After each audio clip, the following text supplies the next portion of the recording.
pichoq chap qo'li bilan urilgan. Siz chap qo'li bilan urilganmi, o'ng qo'li bilan urilganmi?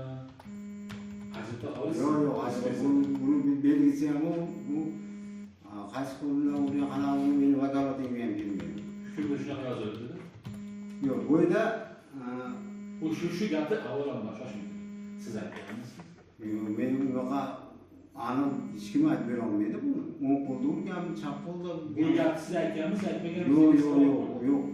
Bu gapni Chap o'ngda aytmaganman men. o'zi siz chap qo'l bilan urganmi, o'ng qo'l bilan urganmi ayta olasizmi? Yo'q, hech kim aytib bera olmaydi. Davom etdi. Yo'q.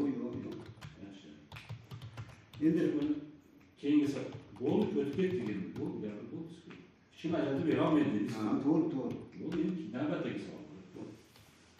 Keyin pichoqni 3 qismi kirdi degan gap aytdi. Mana men sizga, mana men qo'limda ham turibdi shu hukm. Shunaqa yozilib qolganda hukmda. Haqiqatda 3 qismi kirdi deb ko'rsatuv berganmisiz? 3 qismi uni ham aytib bera olmaymiz. Sababi Aytgan sudda shunaqa gap aytganmisiz? Yo'q. Sudda. Sud majlisida aytganmisiz? Aynan 3 qismi deb yo'q, aytganim yo'q men. Aytmaganmisiz? Yo'q. Hukmda sizga gapingiz bo'lib yozilib qoldi. Jabrlanuvchi bekorga nima degani yo'q. Lekin siz bu gapni aytganmisiz? Yo'q.